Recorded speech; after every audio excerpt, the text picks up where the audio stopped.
अवधूत चिंतन श्री गुरुदेव दत्त श्री स्वामी समर्थ। स्वागत आहे तुम्हा सर्वांचं श्री स्वामी समर्थ कृपा या माझ्या मराठी यूट्यूब चॅनलवर।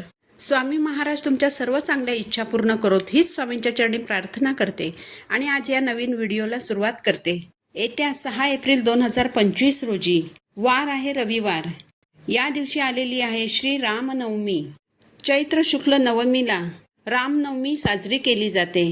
या दिवशी अयोध्येचा राजा दशरथ आणि माता कौसल्याच्या घरी प्रभू श्री रामांचा जन्म झाला होता।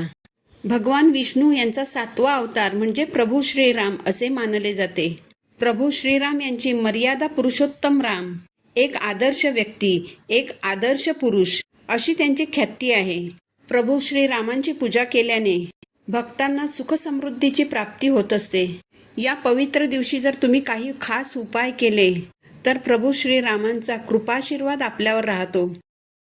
तर या पवित्र दिवशी तुम्हाला अगदी साधे सोपे पण अतिशय प्रभावी असे काही उपाय करायचे आहेत, जेणेकरून प्रभू श्रीरामांचा कृपाशीर्वाद तुमच्यावर राहील।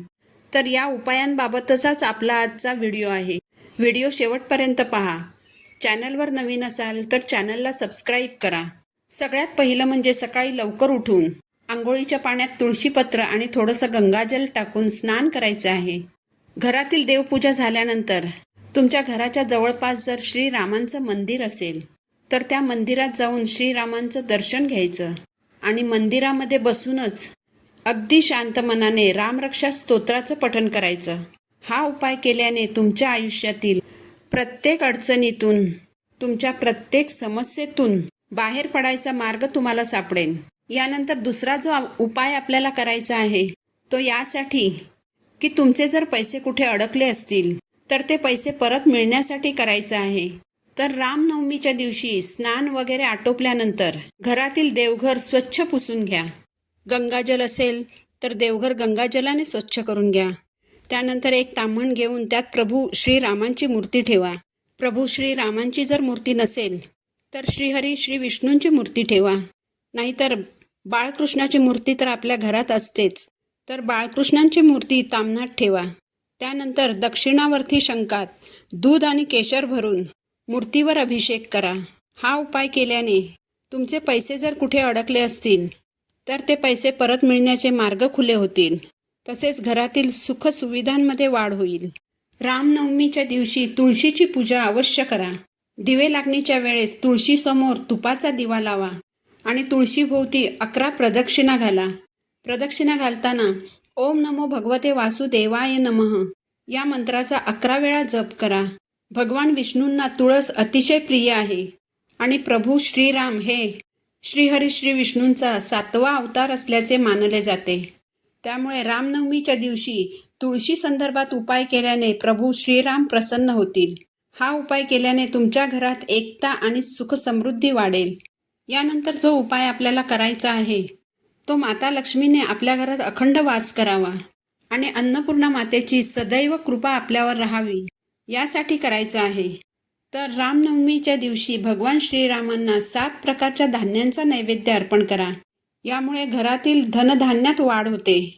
रामनवमीच्या दिवशी तुमच्या घरी आलेली कोणतीही व्यक्ती रिकाम्या हाताने परत जाणार नाही याची काळजी घ्या।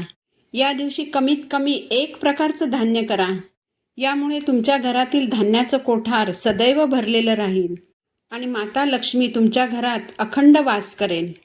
याचबरोबर तुम्हाला माहीतच आहे की हनुमान हे श्रीरामांचे निस्सीम भक्त होते आणि श्रीरामांना काय प्रिय आहे तर श्रीरामांना मारुतीराया प्रिय आहेत। मारुतीरायाची केलेली भक्ती त्यांना आवडते।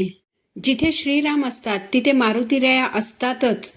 त्यामुळे रामनवमीच्या दिवशी श्रीरामांची पूजा करताना मारुतीरायांचे स्मरण करा। रामरक्षा पठण करताना मारुती स्तोत्राचंही पठण करा। यामुळे प्रभू श्रीरामांचा कृपाशीर्वाद तुम्हाला प्राप्त होईल। याचबरोबर रामनवमीच्या दिवशी माकडांना चणे, केळी किंवा इतर फळे खाऊ घाला। या दिवशी श्रीराम जय जय राम या मंत्राचा दिवसभर जप करा। तर सांगितलेल्या उपायांपैकी जे जमतील ते उपाय तुम्ही रामनवमीच्या दिवशी नक्की करा आणि प्रभू श्रीरामांचा आशीर्वाद प्राप्त करून घ्या। झालेली सेवा मी महाराजांच्या चरणी अर्पण करते। पुन्हा भेटू नवीन व्हिडिओसोबत। श्री स्वामी समर्थ।